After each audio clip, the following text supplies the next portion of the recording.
Hello, my people. Good day to you, good morning, good afternoon, good evening. Whatever time zone you're listening to this, thank you for tuning in every single day to listen to me on Daily Mind Shift. My name is Michael Ojola for Mindset Transformation Africa, and on today's episode, I want to talk about order. Let me just go right into it. Let me anchor today's episode on this statement. Sometimes, in order for things to be in order, things have to be in better order. Sometimes, in order for things to be in order, things have to be in better order. That is what I want to say. Think about it for a minute. Yes, I know the word order keeps popping up, but just think about it for a minute. Let it settle in. I always tell you this. Whenever I come on, make sure you first think about the statement I made, not straight up listening to me. Yes, I have my point. Yes, I have my mind. But the most important thing is what you think about what I said and how you interpreted it and applied it to your life. See, it is easy to celebrate when our lives look like they are functioning well. The bills are paid, the marriage is intact, the kids are healthy, the job is stable, your phones are charged, your Wi-Fi is working, your data is not exhausted. That is order, right? But what if I told you that what we often call order is simply survivor mode dressed in decent clothing? What if many of us are actually running on functional dysfunction? Things look okay, but it could be much better. If only we dared to face the chaos that we've lived in for a long time, that we've learned to live with. There is an illusion of order, and that is what I want to start by unpacking. Too often, people settle for peace treaties with their mess instead of transformation. They call it acceptance. And yesterday I still spoke with some set of people about radical self-acceptance. I get it. But settling for less in the name of acceptance is not transformation. Many people have made peace with their mess instead of transformation. We make adjustments, we shift schedules, we reframe our goals, but really, we are only managing the chaos, not transforming it, but managing it. That is surface order, cosmetic alignment, pure makeup, and it only works until the next life shake-up. Here's the reality. Functionality is not the same as alignment. You can function and still be off course. You can smile and still be sinking. You can deliver success and still be emotionally bankrupt inside. So the question is, are you truly in order or just no longer in crisis? It is different. No longer in crisis is not the same as being in better order. You need to know that. No, because you are no longer in crisis doesn't mean your life is in order. See, good is not always enough. That's a deeper level that I want you to think about. Sometimes the enemy of better is not bad, it is good enough. Your relationship is okay, but is it thriving? Your spiritual life exists, but is it flourishing? You are productive, I know, but are you purposeful? You are hitting your KPIs month in, month out, but are you aligned with your purpose? Are you aligned with your calling? See, order is not just about absence of mess. It is about the presence of structure, the presence of clarity, the presence of intention.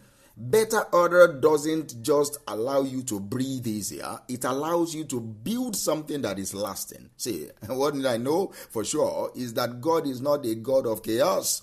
He is a God of divine alignment, and alignment requires more than motion. It demands maintenance and sometimes a total overhaul. Why don't we pursue better order, you might ask? I think it's because better order costs us something. It costs us comfort. It demands truth from us. It confronts the compromises we've normalized. Maybe your life looks neat, but only because you are buried under the clutter. Maybe your schedule looks disciplined, but your priorities are a total mess. They are upside down. Maybe your relationships look tight, but honesty has long been evicted. You guys cannot even tell yourself the brutal truths anymore. You're just managing the situation. Let us allow peace to reign. But deep inside, there is no peace here. There is management. Sometimes what looks like order is really just the absence of confrontation. And the truth is, there are some rooms in our lives that need to be flipped over. Not tidied, but totally flipped. Don't mistake neatness for wholeness. Don't confuse silence for peace. Don't accept appearance as evidence of alignment. You need to understand that you need to unmask the compromise. There are 3 areas that I believe need better order in our lives, and that is how we get practical. If we are going to embrace this mind shift, we've got to look at these 3 core areas in our lives where better order is often overdue. Number 1 is your inner world. Let us start with your mind. Are your thoughts in order, or are they chaotic? Are you nurturing peace, or are you avoiding pressure? See, mental order is not just about having goals. It is about your inner dialogue. It is about how you speak to yourself. What thoughts you entertain? What thoughts are you entertaining? What beliefs have you never challenged? See, your emotions, are they leading you, or are you being led by them? See, don't seek better days if you are not willing to build better ways. Ask yourself today, what recurring thought patterns are robbing me of my potential? I want you to ask again, what recurring thought patterns are robbing me of my potential? Where is fear masquerading as wisdom? Where is anxiety camouflaged as concern? Better order is in the mind leads to better decisions in life. When you have better order in your mind, it leads to better decisions in your life. And number 2 is your relationships. See, relationships are one of the biggest reflections of your internal order. When you are misaligned inside, you attract or tolerate misalignment outside. So I want you to ask yourself, are your friends intentional, or they are just convenient for your usage? Are your conversations deep or just frequent? Are you surrounded by people who reflect your values, or they reflect your history? Sometimes, in order for your relationships to truly serve your destiny, you have to restructure the access levels. Everybody should not have VIP status in your life. Better order in relationships mean tough conversations. It means walking away from good people who are not your people. It may mean drawing new boundaries with old companions. But you need to hear me. Peace is always worth the price of every pruning. For your plant to blossom, you have to learn to know what to cut away. So also for your relationships to thrive, you have to know the ones that you have to cut away. And number 3, your time and energy. Look at your calendar for a minute. What does it say about your priorities? If your schedule could speak, would it say you are building a legacy or just running around in circles? Maybe many people are exhausted, or it's not even maybe. Many people are exhausted not because of how much they do, but because of how randomly they do it. Scattered effort never ever creates sustainable results. So we need to build better order. We need better order in how we spend time, in what we say yes to, in what and when we say no. We need better order. And hear this. It is not just about productivity that I'm talking about. It's about purpose. Busyness is not always effectiveness. Sometimes it is just avoidance with a to-do list. Because you're busy being busy doesn't mean you are busy being effective.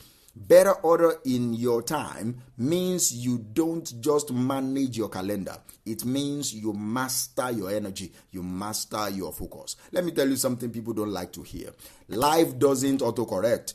It's not like your phone that you are typing and an autocorrect popped up. Life doesn't autocorrect. You will never drift into divine order. You will never stumble into balance. You will not casually walk or arrive at purpose.